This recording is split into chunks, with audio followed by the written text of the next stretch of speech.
It's time once again to slip into your camo, grab your bow, and join us out in the field for another episode of the Up North Journal, presented by PSE Archery.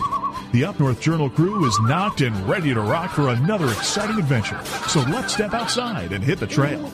This episode of the Up North Journal podcast is brought to you by PSE Archery, Scentlock Technologies, Scent Blocker, Rambo Bikes, Hunter's Blend Coffee, Limwalker Game Calls, Stanislawski Releases, Copper John Sights, Easy Cut Outdoor Products, Fourth Arrow Camera Arms, Wind Sense Hunting Sense, X-Stand Tree Stands, Spot Shooters, and Twisted Mind Bowstrings.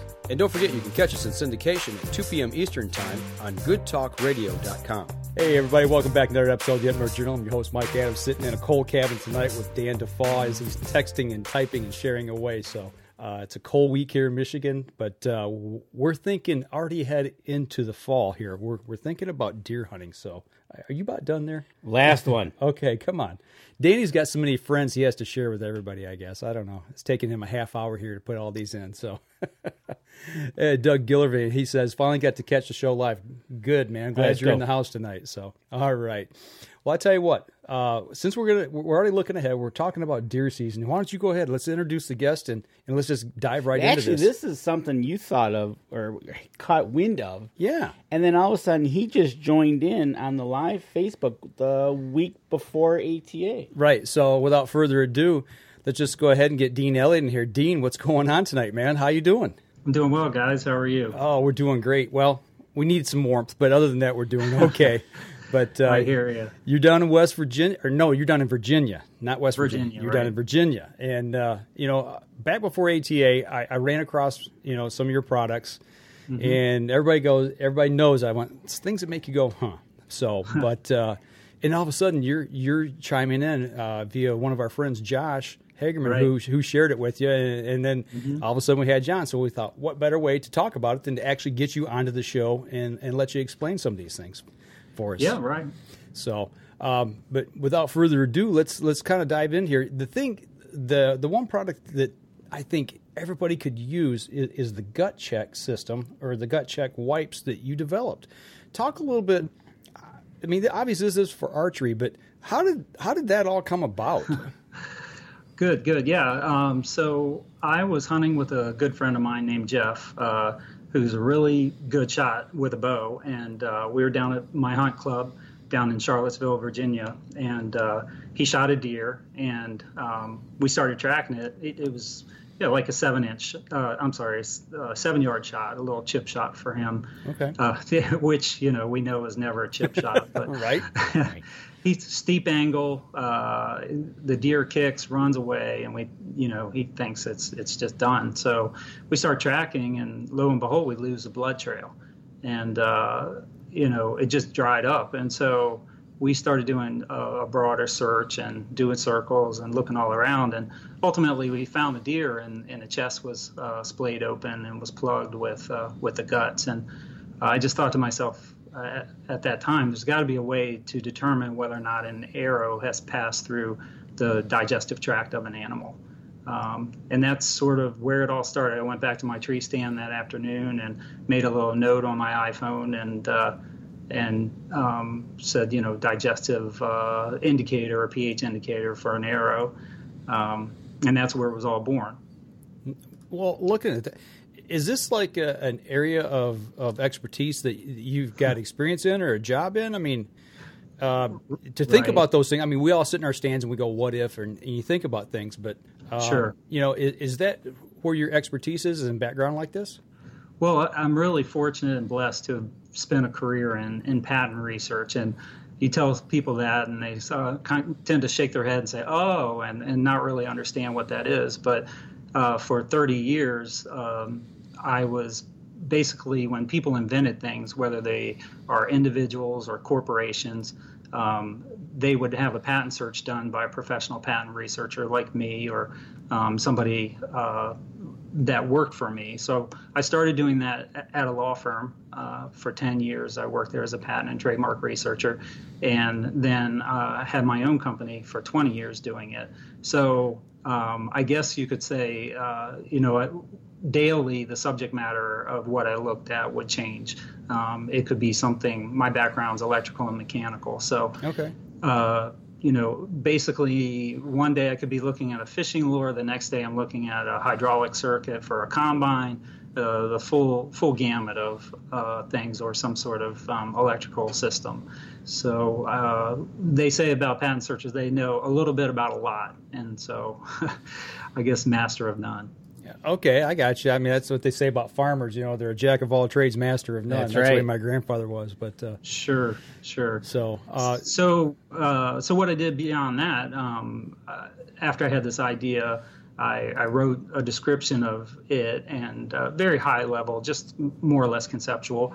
Had one of my researchers do an unbiased search for me, and we found that it wasn't patented. So then I went to a patent attorney who. His brother is a chemist, and I went to the chemist and said, "Can you prototype this thing? Can you make it work?" And he was able to, and they sent me some prototypes of it. And then I walked around the ATA show, I believe it was 2016, with this concept and with my prototypes, and showed it to different people, and got a really positive response from it. People thought, wow, that's unlike anything that I've ever seen, and I can see the benefit and effectiveness of that. And so that's when I decided to pursue it as far as patenting goes, and actually taking it to market. Okay, so you got a good warm reception of this product Right. at the ATA, and then you've pursued, you've progressed with it now, and you've actually got it out. You were at ATA again Right. this year, and we talked with you a little bit. So basically, I mean, I got pictures up right now of the product. It's basically like a little circular disc that's got maybe a litmus test type thing Right. to it.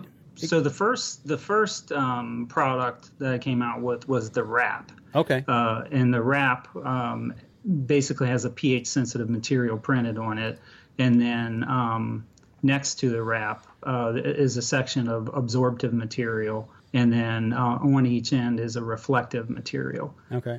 So that wrap, as it passes through, it either absorbs blood or whatever fluid it's passing through. So if it's pH sensitive, basically digestive material, it's going to change colors from the tannish color that it originates as to a greenish color. Okay. And then if it goes through blood, it's going to blood stain. It's going to really, and if it goes through a lot of blood, like a double lung shot, it's going to stain blue in the end, and then red everywhere else. So that was the first iteration of it. And then I started thinking, there are a lot of bow hunters out there that just won't put anything on their arrows, even though it's 9 grain. Or I think it's 8 grains. They're just people who won't add any weight to their arrow. So I thought a wipe would be the sort of the answer for that. So instead of attaching something to the arrow, they could carry it in a small can. And I've got this is what it comes in. It's a round can, 6 come within it. And you can simply throw it in your pack, and then when you get where you're going and you need it, you retrieve your arrow and you wipe the surface of the shaft, and it will immediately tell you if there's stomach acid present. Now, do they have a once you break it out of the package, open up the canister? Do they have a shelf life that you have to use them by, or are they good? They're good until they're exposed to some sort of harsh environment. For instance, if they got super wet, for instance, that would basically wash out the pH material. But as far as air and things like that, there's no shelf life on it. Okay, and the other question coming in on Facebook Live is, does it work for such as bear, any other game animals besides whitetail? Yes, they actually work for all species. And so the ink that we're using on the wraps is the same ink that we're using to make the wipes. So within the wrap family, all 4 deer, mule, whitetail, elk, and moose are covered by the same wipe and wrap. Same thing is true of hog, turkey, and bear. They have a higher pH level, so it requires a different ink. Okay, all right. And so, other question, the wraps, is this a one-time use thing? Can I just wipe it off and use it again, or how does that work? You can, if it is, for instance, it goes through blood, it will still change colors if exposed to acid. But once it goes to an acidic color, it doesn't reverse. It's basically a disposable at that point. For the ones on the, like you said, for the wrap, obviously once you use it and you need to take that off. A lot of guys, if the arrow's not damaged, they'll use that same arrow again, put a new broadhead on it, and go back out. Right. Maybe that year, next year, whatever. How hard is it to get those wraps off? It's not hard at all. I use a standard tool used for making, for removing wraps, and basically peel it off with that. Okay. All right. So, or you could probably, imagine, overlay it back over top of that. I mean, obviously, be adding more weight to it if that's an issue for somebody. But you could overlay it right over top of another one. I've never tried that. It is something that I guess you could do, or place it in another place. Everybody's setup's a little different. For instance, whisker biscuit versus a fall away rest, for instance. So people ask us sometimes where should it be placed, and that really depends upon the particular setup. Okay. What about a crossbow? I mean, I got a picture up now of on a crossbow rail. Is there anything that you need to be concerned about of where to place that on the bolt? We've never had any problem with a crossbow. I personally, that's my crossbow and my setup. Okay. I like to put it forward off of the rail, in that FOC, but we've never had any problem because we're shooting 40 yards, 50 yards maybe, but we've never had anybody say that they've had a problem with deflection. Okay. All right. So now we got people up here that are throwing a couple questions in and everything, and they're interested in this. Now the $99 question is how much do these cost in the store, and where can you get them? Sure. So they're $2.49 a piece. And you get 6 in a pack. Okay. So they can be purchased through our website, which is gutcheckindicators.com, and they're available through Kinsey's and Lancaster and Ferris Brothers as well. Okay, so really any of the bigger online retailers, if you're affiliated in the archery industry, you know where those are and how to get to those. Sure, and we're starting to get more of a dealer network set up as well. We're getting a lot of inquiries about carrying the product. So we have it priced, obviously, for the different levels of dealers, distributors, retail, that sort of thing. So we're happy to set up dealers if they'd like to carry it. Well, it sounds like a great product. I tell you what, it would sure help. You're out there and you don't have the availability of going back to the video and watching it 27 times. But well, I'm thinking like if you shoot something and you think you might have a marginal shot, and you're not 100% sure, and you don't know whether to go in and push in to recover game or to back out and wait, you've got these wipes, or if it's on your arrow, it has the wrap. Either way, it's a way to check it, and then you can make that determination, okay, yeah, I got a good hit, we got good blood here. Or if not, and it turns green, like you said, then, hey, we need to back out and just let this animal expire and not push it, so. Yeah. Did you show the side-by-side of the two arrows? Yeah, let me throw that back up there one more time here.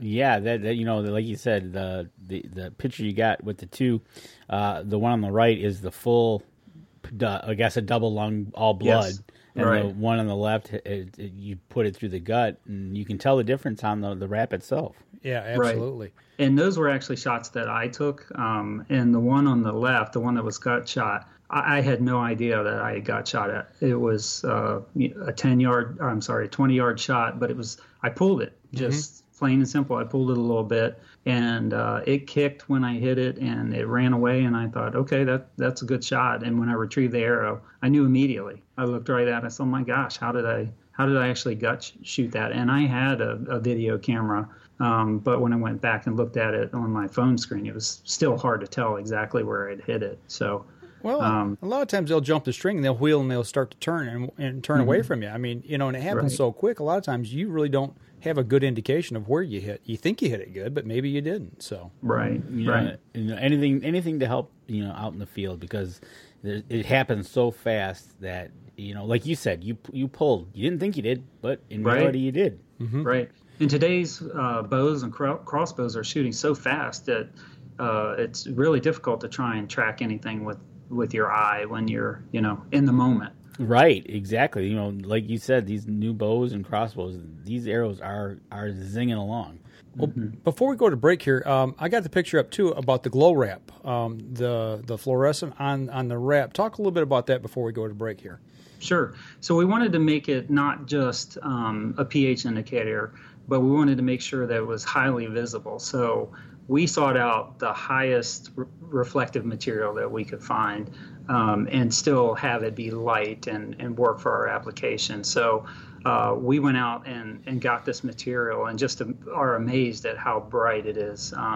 Josh Hagerman also mentioned recently that even completely saturated with blood, he was able to see his wrap really, really brightly. It was shining through the blood. So that's encouraging. I gotta imagine, in the evening, if you're shooting to, how many times do we get our shots right before last light and the deer come in close?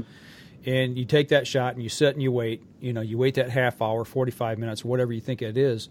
And by that time it's dark, Right. And then you got to try to find the arrow. So, Right. Turn your flashlight on and bang, this thing lights up. I mean, the picture here, thing looks like a neon sign blinking, I mean, it's bright. Right. So. And then like you said, being the bright, having to let a deer go lay down and you go look for it after dark just with a simple flashlight, because we saw his demonstration at ATA, how bright it was, Right. Looking with the flashlight. You see one of these sticking up, I'm sure it'll get the reflectiveness. Oh, absolutely. So, All right. Well, I'll tell you what, we're a little long here on this one, so let's take a quick break. We're going to step outside, and when we come back, we can field a few questions about this product, or we'll go ahead and dive into the next product called Scent Relief. So we're going to step outside, and we'll be right back after this. PSE Archery has reinvented the way you buy bows. From now on, you can make the most educated decision possible by basing your bow choice specifically on your shooting needs and goals. All you need to do is ask yourself, what kind of shooter am I? What do I want to achieve? PSE will help find the right category for you. So, what kind of shooter are you? Find out at psearchery.com.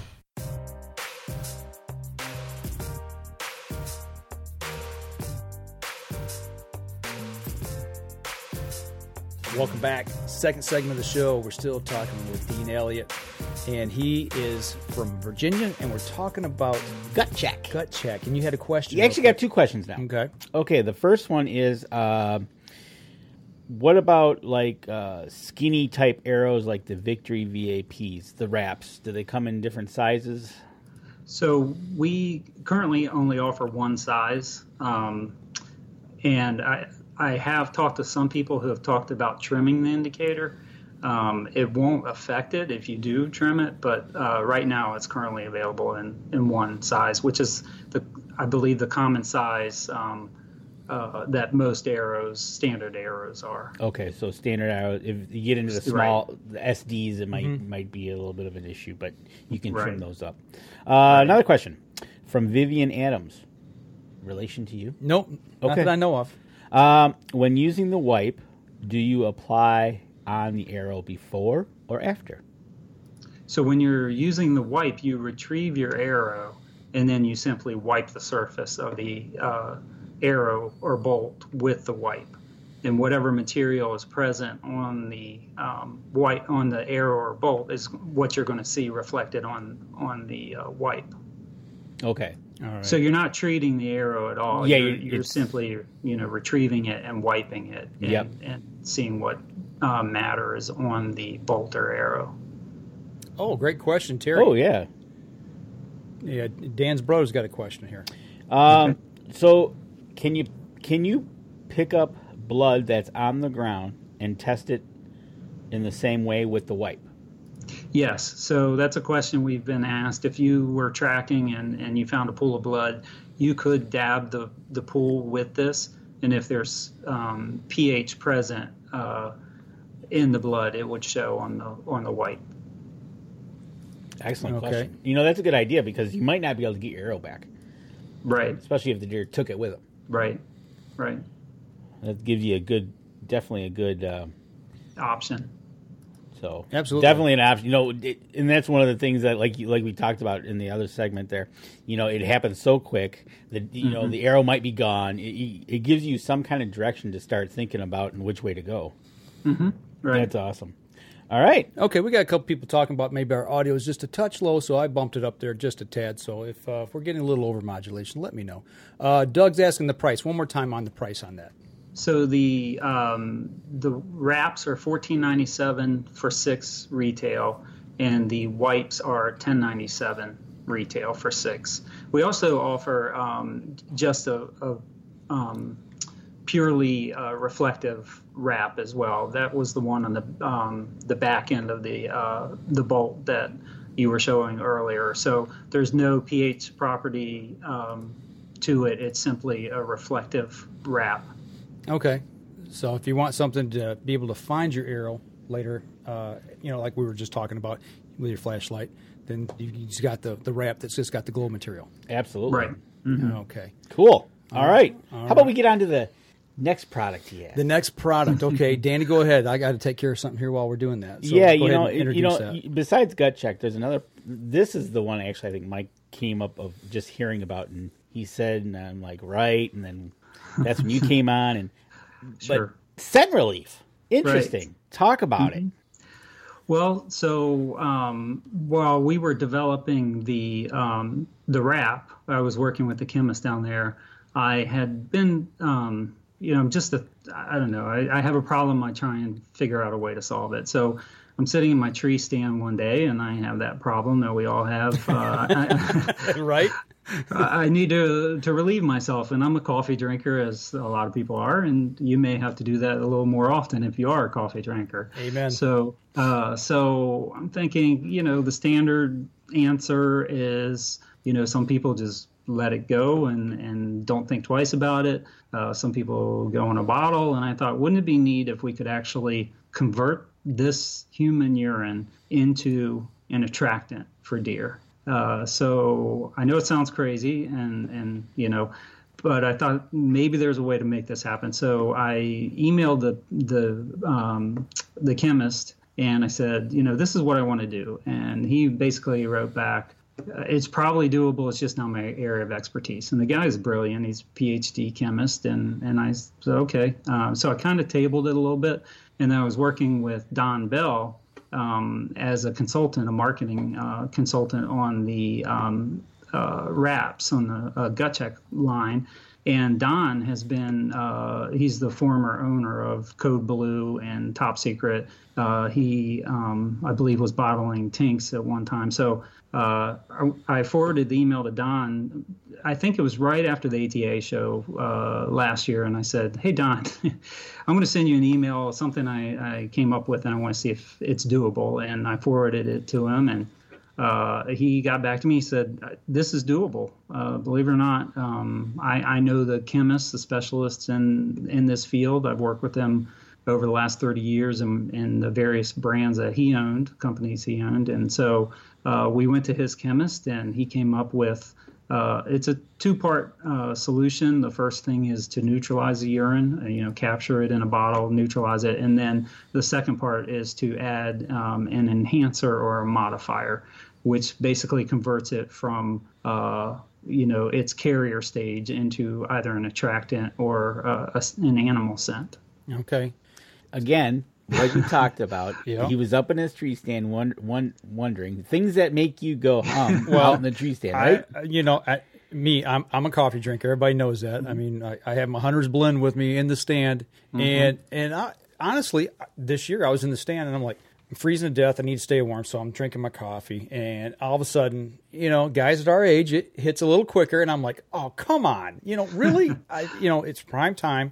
Mm-hmm. I can't hold it. So, you do what you got to do. And I'm a scent control freak of nature. When it comes to this stuff, I am super anal about it, and I just it kills me to have to urinate around my stand or while I'm on stand. Right. But yeah, so I understand completely. But when you start talking about this with people, maybe not necessarily your close buddies that you're working on this with, but when you shared this information a little bit and you started, will this fly? What was the reaction you got? I'd say by and large the reaction was, this is a great idea if it works.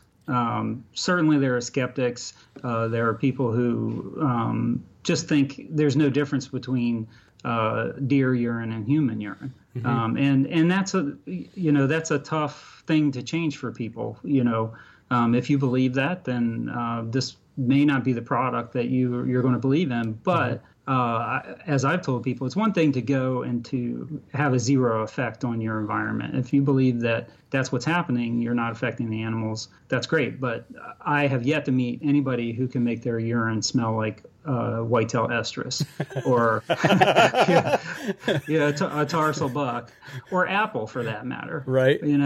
So we're not only not having an effect, but we're actually drawing in animals, which is a completely different concept than simply not having an effect. The other thing is with the CWD effect. Now, I live in a state in Virginia. You cannot use a natural deer urine at all. So everything's going fully synthetic. I believe Alabama met 2 weeks ago, decided to outlaw the use of natural urine. There's 7 or 8 other states, I believe, that have banned it. And then I believe Canada also. So basically that's going to put people on an equal footing of, okay, we have a synthetic line and that's it. And what can you do to a synthetic to make it stand out from another competing product? In our case, it's actually a hybrid. It's urine based, but it's not deer urine based. And so the laws read essentially that you cannot use a deer urine in the woods to attract deer. So by using a urine base and keeping the overlapping compounds that are common to both, we can still have a urine based product and do what we need to do to it in order to convert it to an attractant. Okay, and talking about attractant, okay, I had the videos up here, but I'm going to go back to them. We've got, looks like a doe and a fawn coming in. Explain what we're seeing here. If that's the daylight picture there, that's I had put out, it's post-season. It's around, I think it's December the 12th or 10th. Anyway, we're past the rut. We're past all that activity. And so I thought, well, let's put some apple scent out and see how they respond to it. And they are coming in to, there's a reflective marker in the tree right above it. You can see that, and I placed the scent right underneath it. So you can see that they're coming to that spot. Okay. Now, we got the nighttime video here. I'm going to put up a single doe, and it looks like she's licking the tree. Right. It was the same thing. I created the scent, and then I put it down, and she came right to it. Okay. And that's the reflector that's in the tree there, the same tree there? Right. Okay, gotcha. Right. All right. And when we were at ATA, you talked a little bit about this, too, that you had some deer, it may have been bucks, I can't remember, but you said they came down, they just laid in it? Yes, I thought I'd sent you that picture. Maybe I didn't, but they actually were so comfortable around it that they came and laid down right where we put it. Okay, all right. If a deer is going to lay in it, it must be good. Right. Well,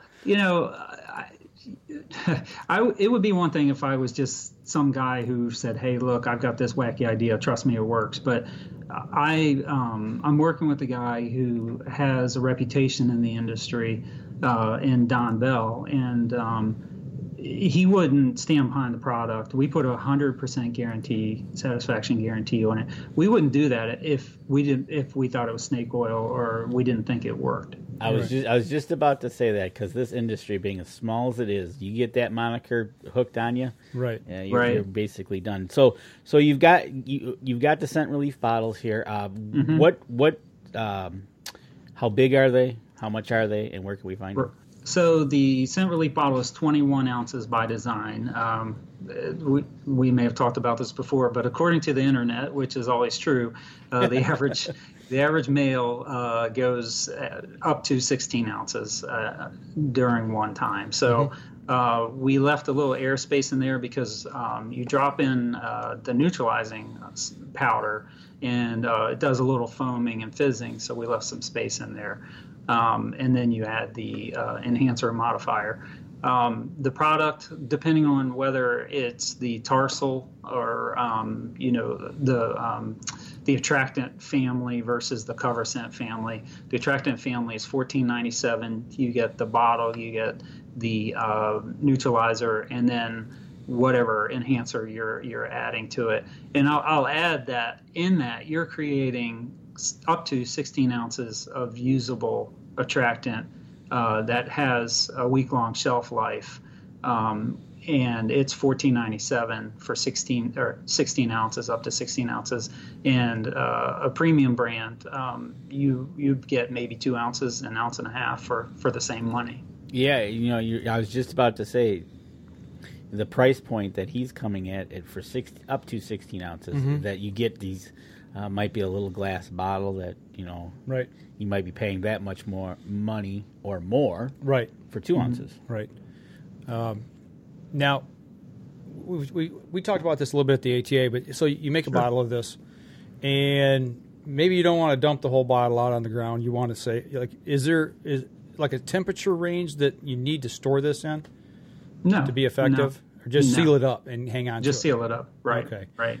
And then just splash it out wherever you need or want it to be put. Sure. I assume. Okay. And now, is this a one-time use only, or can I use it multiple times? It's a one-time. Well, the bottle, once it's been used, should be discarded. I say it could be like a 2-time use. If you were to only fill it halfway, then you could use half of the neutralizer, half of the modifier enhancer, and then you'd be left with another 8-ounce treatment. Okay, so this comes in powder form then? So the neutralizer is powder, and the enhancer modifier is a liquid. Okay, all right. We also make what we've called a pea pot, which is essentially the bottle with neutralizer. So if you don't want to convert it into some sort of cover scent or attractant, you can simply neutralize it and pour it out. Or you can use it around camp, for instance, if you don't, you don't want to go around camp. Just go in. Yep, just neutralize it and neutralize it. Pour it out when you can. But right, and this is a product that could definitely. It's kind of interesting. I like it. I really like it. Like I said when I first saw it, it's the things that make you go because it's something we all have to deal with when we're in this. Right, exactly. Sure. Now, if you can develop one that takes care of the other problem, you'll have a gold mine. Right. There's one for you right there. Right. So, let me think about that. Yeah. And I got to say, behind you've got a bear on the wall. So I'm going to ask the question: does this work on other game animals? We have pictures of bear coming into the whitetail estrus scent. So, really? Yes. Yeah, we have actually probably a 500-pound bear. I could send it to you. But it was a giant bear. It was also right there where we had a big buck come into it.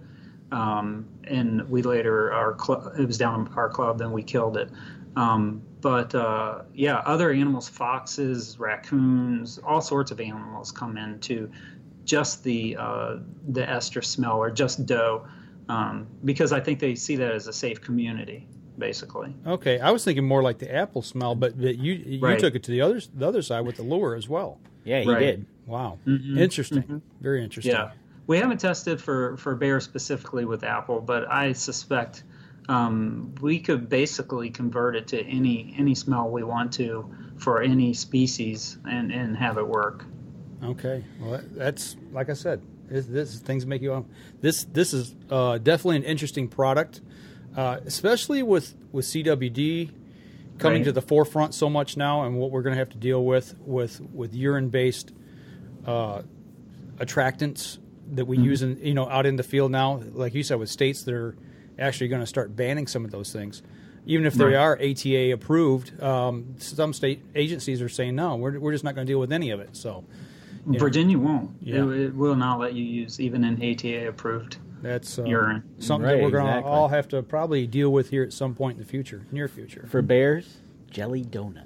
Jelly donut. Let me make a note. And bacon, right? And bacon, yeah. Bacon, right. You might attract other hunters. Yeah, right. Somebody's going to come in at the stand saying, somebody's cooking some bacon over here. Right. So again, where can people find Scent Relief if they want to go and check it out? So we are starting production in June. We'll be delivering to our suppliers, so Lancaster, Kinsey's, Ferris Brothers will be carrying it. And then the website will be turned on for consumer orders as well, starting in July. So not even out on the shelves yet, and we're already talking about it. Right. Well, as the season gets closer, we'll have to have you come back on and talk a little more about it. Who knows? You may have something else that you want to talk about. I got to imagine with the things you've already thought of, there's got to be more things you've got on your plate that you want to deal with. There are, as all hunters do, I assume. So, we've got a suggestion of maple syrup. Maple syrup. There you go. Maple syrup. Okay. All right. Anybody else got any questions out here real quick? I tell you what, Deane, hang on real quick. Let's step outside. Let's take another break real quick. When we come back, we'll continue the conversation, maybe answer a few questions here. So we'll be right back after this. PSE Archery has always dominated the speed category. Now, the most revolutionary cam system ever to hit the market has perfected the shooting experience. Introducing PSE's Evolve Cam System, featuring extremely high let-off capabilities and the smoothest draw cycle in history. No other cam system has ever delivered this level of total comfort and total control. Experience PSE. Experience performance. Welcome back to the third segment of the show. Slight power failure here for those on the podcast in the commercial break. So luckily, it was in the commercial break. That's right. We're all back, booted up, and rocking and rolling. But I tell you what, that was interesting. Definitely, the Gutcheck one is really cool because now that I think about it, having something that after the shot that you might not have your arrow, you could still, great question by my brother, that you could actually test the blood. Right. And say, hey, well, I see blood. Yeah. But because sometimes you shoot them and you don't get a clean pass through and it runs off with your arrow. Right, exactly. So being able to do that and kind of give you a sense check of what you're doing, that would be kind of cool. Absolutely. And Scent Relief, I'm telling you, that is just, everybody's going to have some. Right. So you might as well use it to your advantage. Yeah, you know how I am, though. I'm just so protective of my area. But, it's one of them deals. Do you try to stay warm because you're freezing to death, or because you know it's coming? You drink the Hunter's Blend coffee, and you know it's coming. You're gonna have to get rid of it. So, and speaking of Hunter's Blend, give them a quick plug here right now. The UNJ promo code. You guys go over to huntersblendcoffee.com for your order. Use the UNJ promo code. Type UNJ in all uppercase in that code, and it takes 10% off your order. It does. And we had some. You see the comment there. I know you're laughing at me. That's my sister-in-law. Duct tape Danny's feet. That's what Charles says. Duct tape him to the chair or something. Keep you from kicking. Hey, but I had to get up and make some changes. So you did. I had to do my job. That's right. I did do my job. You did do your job. I added the bonus. That's right. We just had a little. Which leads us right back into what we haven't talked about is ATA. Yes, we've not had the opportunity to talk about ATA. No, we haven't. And it was. I tell you what, it was a whirlwind of 4 days. You know what? It was so different this year. Being in the PSE booth and being part of that crew, hanging out with them for 4 days, counting the setup day. My hat's off to the guys from PSE. I mean, they were so helpful and so kind and getting people to us to interview and things. It was really nice. It was kind of laid back, a little more relaxed. We didn't do the usual run around the show. And like you and I talked, Danny, it was more like we were part of the show instead of being spectators going to the show. Yes, exactly. And, we didn't get time to – we were so busy, we didn't get time to shoot any bows. So we'll have to get Dan and shoot some bows. They had to go over to spot shooters and shoot some of them over there. Well, hopefully Dan will be there. Yeah, I know. I last time I was over, I checked the new Evoke is in, and I think he had a Supra over there as well, Okay. the new Supra. So I want to, I want to get in there and start shooting some of the bows. Speaking of shooting bows, along with ATA, we've been doing leagues as well. So that's something else. Maybe next week we can talk a little more about that and get into that. Right, but it had a different feel to it. Yeah, we were able to get in, set up, and be ready to go. Yeah. On Thursday morning, and it just was, we went and met the guys from Hunter's Blend, and we walked around, but it wasn't like, it was cool. Yeah, and and not only, we hung out with PSC for the 3 days, but we also partnered up with some great companies that we were kind of in the works with before we went to ATA, and we got to meet with them and talk to them a little bit, and we're now on a couple different ambassador staffs. Back, was it 2 years ago? 2 years ago. We made an announcement at ATA, and that was with Scent Blocker. Yep. And at that time, right after that was when some things changed with them, and Scent Lock actually took that brand over as well. So we had to step back and wait. Well, we've waited. They've invited us back, and we're now, and everybody says, well, wait a minute. It's two companies. How does that all work? But, they explained it to us, and it works great for Danny and I both. Yeah, because typically I wear Scent Block and you wear Scent Lock. Yep. But it's now owned by the same company. Yeah. So the technology is a little bit different on each side, but it works. And it's one of those things that it's no big deal to cross over. It's not infringing. And, talking with them at ATA was just incredible. Finally getting that, invited back and getting it working again. And obviously you can tell because we have some brand new pretty socks. That's right. Yeah. And speaking of the socks, that's something new, kind of new to them that they're really pushing right now. And we're trying them out. And I tell you what, so far, everything's going great with that. It's we call it the stinky feet, no stinky feet. So, as Danny and I work through at the gym, we're still working out at the gym, and we're working through with some of those, and we're going to give you our feedback on all that, along with some different products that they've got.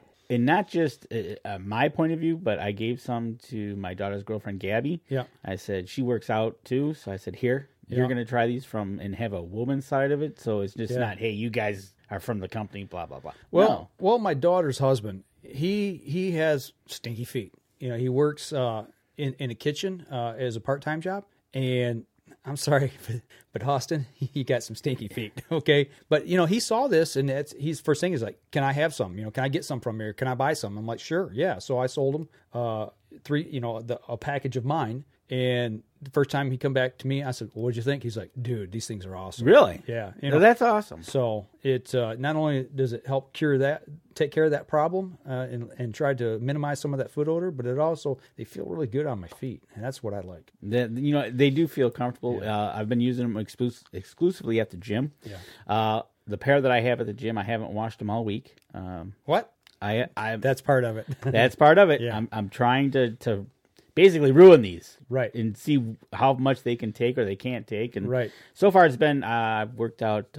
Today was day 5, so 5 days this week, an hour a day. So far, so good. Right, and we had I had some feedback from one of our listeners, Charles, and I don't know if Charles is still on. It looks like, and he was asking me about the moisture wicking properties of it because that's what he's concerned with. Right. where he's hunting, as well as some of that scent control, and that's part of what I'm really starting to pay attention to as well. In my hunting situations, normally I'm wearing rubber boots. I don't tuck my pant legs inside the boot. I always have them on the outside, so that moisture always escapes up into my suit and then vents out normally. But in the cold temperatures, I don't have a problem with my feet sweating. So even in rubber boots. So there's some different things that you guys are asking that I'm going to start paying attention to and really trying to take notice of. So, if you've got questions on any of the gear that we use, let us know your concerns, and we'll try it out. We'll try and we'll try to recreate what the question is and see if we can't, debunk it or what it becomes feedback to the company. Absolutely. So yeah, we're working. I'm going to be doing Scent Lock, and Danny's going to be doing Blocker, Yep. And as well as using some of the Oz products, the ozone products that they have as well. Those things I've really been intrigued with when that technology started hitting the market, and now we're going to be able to work with a company that has that. So. And don't worry, folks. We're going to try to get some people on from these companies Absolutely. as well, and have them explain to us what's going on, why, where, and how. Yep. So that's the, I don't know if you call it one company or two. It's 2 in 1 kind of. Easy Cut's another one. If you guys remember, I got some pruners from Josh Hagerman. A buddy of mine sent me some, and I fell in love with the product. I took them out when I was setting stands and absolutely loved them. So I bought the whole sling pack kit that has all the attachments and all the different implements with it. We're going to run down through that as we get closer to season, obviously, but you'll see posts from us on those products as well. So people are, Easy Cut, but Josh gave me a pack, and I'm not going to say much about it, but we'll bring them in and we'll show you, and we'll kind of set up the whole story about the pack that he gave me and where it came from and what happened to it and how's it look. Right, exactly. So you're going to be amazed. Right, exactly. And another company we're working with, the one that I've really been intrigued with for the last 3 or 4 years, is Rambo Bikes, electronic bike. I've really looked at these over the last couple of years, and we've had an opportunity to work with them, and we've actually got one for demo right now that we're going to be using. Yep. We're going to try to get it out for ice fishing. When it's not negative 50. Right. Real quick, Doug is asking, are the socks wool? No, they're more. Are they a poly? We'll have to get the makeup of them. Go right over there real quick. Don't kick the power strip this time, but go over there in that box is the wrap form. Yeah, and I forget exactly what they're made of, but it's more of a stretchy poly type material, I think, with moisture wicking properties. I know with regular socks that I have a problem with my feet sweating. With these, I haven't had an issue so far. Does it say on it? I'm looking. He's looking. The rest of them I've got with my gym clothes right now, so we'll have to get back 60. Okay. Go ahead. You got it. Yep. Danny's getting back situated here. Okay, and I'm not going to put my foot over there. All right, so the athletic socks that we're using in the gym are 66% polyester, 15% silver nylon, 15% nylon, and 4% spandex. There you go. Stretchy pants. Yep. So, no, they feel really good on my feet. It's something that's I've wore to work a couple times and simply love them. I've been changing back and forth between them and my regular crew socks. And that's the thing. The socks we're talking about aren't per se hunting socks. No, right now these are every athletic day line. Athletic socks you wear in your tennis shoes, boots. They come in a crew and they come in a short. Yeah. And what I can see me doing probably is we get back into hunting season is wearing them and then putting my hunting scent lock carbon style socks on over top of it. Yep, exactly. And they'd be a good with the moisture and getting them out to the outer layers. Yep. And like I said, it has that silver thread technology as well. And that attacks the bacteria that creates the human odor. So yep, exactly. The stinky feet. So Rambo Bikes. We'll be testing that out. Look for more to come through the year as we go through the different seasons, trying to test that out. Yep. You've got some really good ideas that you want to try for turkey season. Yeah. Actually, to me, the more I thought about how to use this bike, other than just getting to and from my stand or checking trail cameras, this is going to be a game changer for me, I think. There's so many different things I was thinking about that I just lay in bed at night like, okay, we could use it for this and that, and what about this situation? So I think it's going to really open up some avenues that's going to change some things about the way we get out into the field quietly and get back in. So or move around, actually. Can't beat that. Yeah. But as soon as we get some warmer temperatures, like near 20 degrees, hopefully we're going to get out on the ice and do some ice fishing and tow the jet sled and the shanty with it. So right, exactly. And then tree stands. Tree stands, yes. I've got one I bought last year and fell in love with that as well. So we're going to be doing some work with them as well. So is that the last company that we had to mention? Yeah, they got more than just tree stands. That's right. So they've got a ground blind that I'm interested in looking at and possibly getting and working with. So they definitely got some. It's just not tree stands. Yeah. So some companies that we've been looking at for a while and interested in, and now we're going to be, doing some work with them and bringing some product your guys' way and letting you know what we think about it. So. Right, and if you got, like we said, if you guys got any questions about them, let us know. Yep. We'll try it out, try to recreate the problem. Yep. And that's one thing we talked about is a bunch of this stuff that we do is feedback right to the company to help them out as well. Yep, absolutely. So that's the announcements we had to make from ATA, and you guys saw the interviews. I want to say thanks to Pete Shepley, number one, the CEO and founder of PSE, who sat down with us and talked with us about his take on archery, the state of archery, kind of like it's almost like his State of the Union speech, right, archery. About archery and the passion he has for it, and when he created his archery school out there is just. That place looks awesome. It's incredible. Right? It is incredible. I know they're having some tournaments out there, and they've got some scheduled to go in there for high school. Yeah. But he said, and if you listen to the interview, you know what it just wasn't a put up 4 walls, throw a floor down, put some targets at the end. They looked into the lighting. They looked into everything. Yep. So it's quite the place. If you haven't taken a look at some of those interviews, go back on our Facebook page and take a look at those. We had Bill Epperts on, who's worked with Pete for quite a while, also with Mossy Oak. We had Denny Steiner on, who's one of the guys who chimes in on the show here quite often. He's a big game hunter over in Africa as well as here in the United States. And we got to hear his story about shaking down a Cape buffalo with his bow.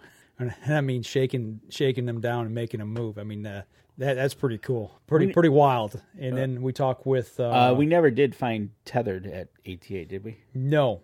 I had them on my list. I just did not get out, and I haven't finished that yet.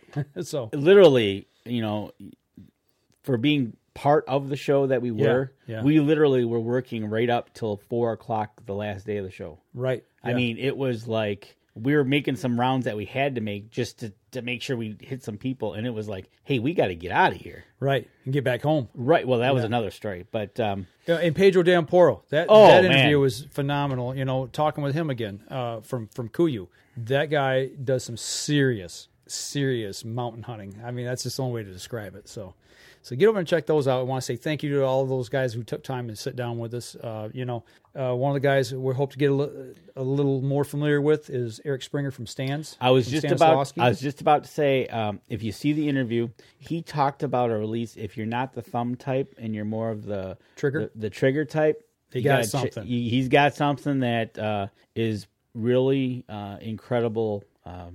That he engineered. Yep. And literally the prototypes were sitting there at the show because he didn't have the right strap. He didn't have the right color. Yeah. It was like, oh, yeah, by the way, this isn't going to be this color and it's not going to be this strap, but here it is. Right. Yeah, I mean, it was brand new. So we're looking forward to hearing some more great things out of that company as well. So yeah, definitely talk with him about that. That was kind of cool. It was just... Tim Andrews, Rush Outdoors. Absolutely. Stopping by. Yep, stopped by the booth and hung out with us and sat down and talked with us as well. So just, it was a whirlwind. We got there at 12 o'clock on Wednesday, and I don't think we stopped till 4 o'clock on Saturday. You know what? Hold on to that thought. Let's take our last break and come back because I want to talk about Badlands as well. Well, I was going to say, we got the night left to talk about. So, all right, we're going to step outside. We'll be right back after this message.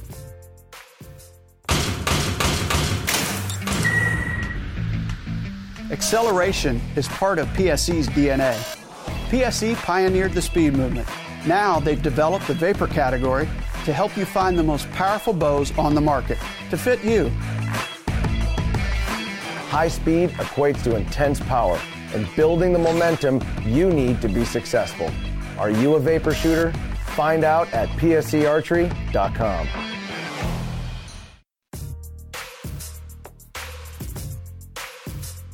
Welcome back. Last segment of the show. Danny was alluding to the fact of how busy it was at ATA. Like I said, we got there at Wednesday at noon. Mm-hmm. We went and set up, and then it was like, we haven't been to our hotel yet. But you know what? We had to eat dinner. Where we stayed at Louisville, there was a downtown, and then there was the complex, which was outskirts of town. Right. So we decided, thanks, Matt, slackers. So what we decided to do is just stay at the venue because that's where they're having Outtech. Right. And that's where we ate dinner. Yeah, ate dinner, and we saw Rodney Akins in concert there. Yep. He put on a little show afterwards, and that was cool. We got to hang out. And he tried to kick away the guy from Hunter's Blend Coffee, one of our supporters here. He kicked him away from our dinner table. I'm like, do you know who you're kicking away from our table? Well, you know what? I had my head down. I wasn't even paying attention. And I really probably wouldn't have recognized them until I read their badge. Any seats for up in the tree stand? I didn't see any. But stay tuned. We'll see what X has. I'm not sure. We have to see what they got. But yeah, so the first night we were spending out Tech, spent some time there, and then finally we decided we're going to go check in at the hotel. Yep, long night. Oh, and by the way, yeah, I'm thinking we're going to go down to Louisville. It's going to be kind of warm. It's supposed to have been warm. Yeah, supposed to. And the lady at the check-in goes, man, just 48 hours ago it was like 50 degrees. Yeah, and it was like 30. Yeah, and dropping. Right. And said thanks. But so that led us into the opener on Thursday, and then Thursday night was Hudala. Yep. And that show, going to that is just awesome. It's just fun to see what's all going around there. Absolutely. Another great dinner that night. Yep. We got out of there, and we it was tiring at the end of each day. It was, and it's, like I said, it was relaxing, but at the same time, you knew you'd put a full day in when you were done. Right, exactly. And Friday night was finally Badlands. Yeah, that's the premier event that I always look forward to at ATA. It's me being in television and hunting and putting the two together, kind of like we do occasionally. I always look to see what other people are doing when they're putting their films together or what they think's important. This year, everything kind of turned around. Before this was the 6th year, I think.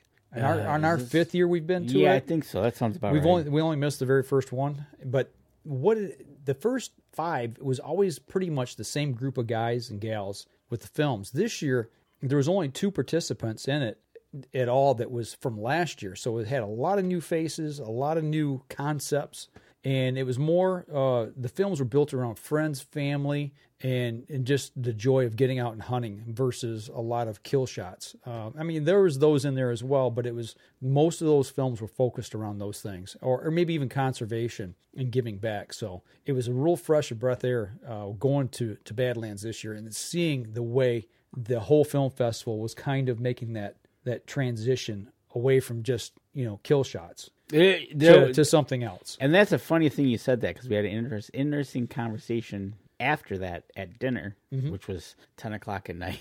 Yeah, right. And it was the journey. It was more of, it wasn't the experience. It was the whole journey that came to whether you were successful or it was about something else, or it wasn't just about the kill shot. Right.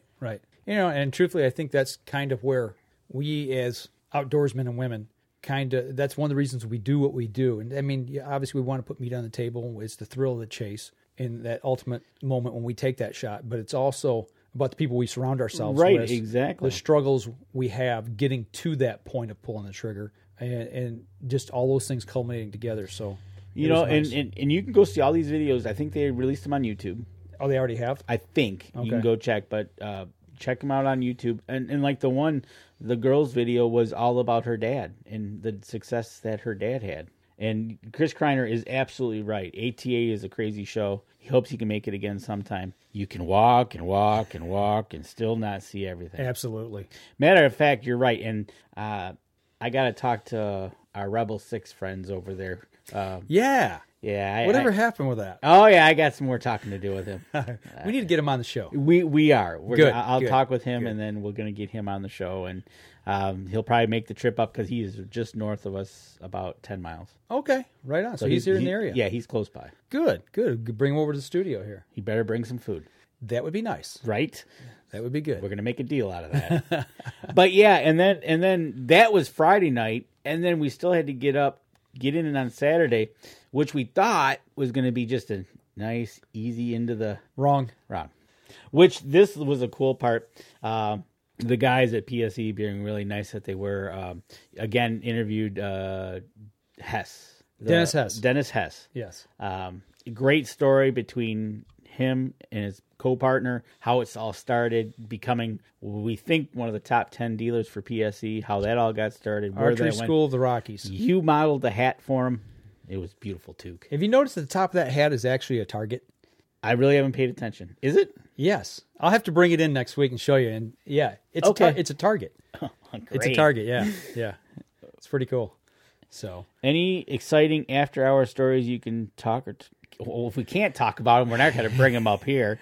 Yeah. But you know what? We did have a conversation that it was about the films. Yeah. And some people felt that the films were lacking. Yeah, we were at Hard Rock, and we kind of hung out with a group of guys that were friends with Dan Yasa, and some were with PSE, and some were with some other groups, and we were all sitting around the dinner table talking.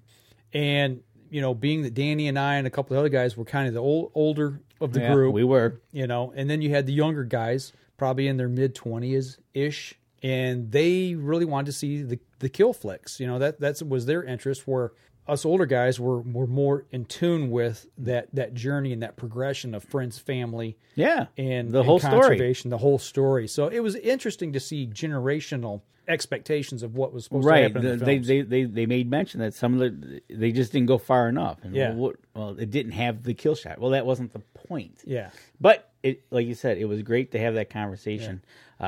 Great, you know. And guess what? We had a conversation. We didn't get mad at each other. Right. We didn't. Yeah. Right. You know, but wrapping up the show here, I just want to end on this point here. Before you go there, I have to mention Lacrosse Graphics. We met Steve Marsolik. That's right. We met him on Thursday at a lunch table. Eating lunch. Right. Yeah. And then later on, we met him at the bar just by running him into. Yep. And you know what? We've been in contact, and he showed me some bucks that he got in Wisconsin. Wow. Well, speaking on that note, Wisconsin, you know, they're dealing with CWD a lot more extensively than we are here in Michigan. I noticed some stuff today. Let's just say it was on Facebook. That's all. I'm not going to go into what groups or who it was or whatever. But I see people battling, these two sides battling. For, against, middle, either or, you know, whether it's baiting, whether it's food plots, whether it's big buck, little buck, CWD, not CWD. Guys, gals, we're beating our own selves up here. And it's really sad. I mean, we see it every day in the media, number one, and I don't care what side of the political aisle you're on. We've got to have some common civility anymore within this country, and especially within our own ranks, because I tell you what, they say we're down to, 4% of the American population are hunters and outdoorsmen? We're outnumbered. And if we don't stick together and find some common ground to where we can debate, we can talk, but my gosh, why are we fighting each other? Right. And I had a conversation Friday night, and you know I was Friday night and who I talked to.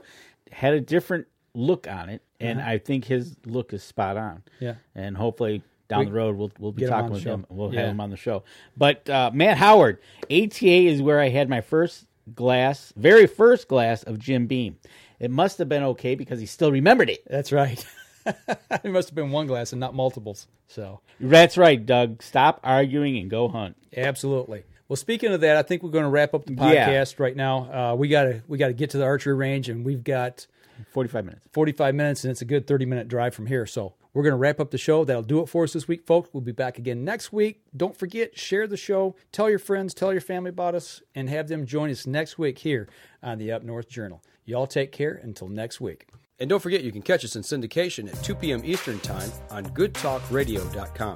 This episode was brought to you by PSE Archery, Scentlock Technologies, Scent Blocker, Rambo Bikes, Hunter's Blend Coffee, Limb Walker Game Calls, Stanislawski Releases, Copper John Sights, Easy Cut Outdoor Products, Fourth Arrow Camera Arms, Wind Sense Hunting Sense, X-Stand Tree Stands, Spot Shooters, and Twisted Mind Bowstrings. Thanks for listening, and join us again here next week. Until then, remember, as we always like to say, if you're out on the water or in the woods, shoot straight and be safe until next week on the Up North Journal.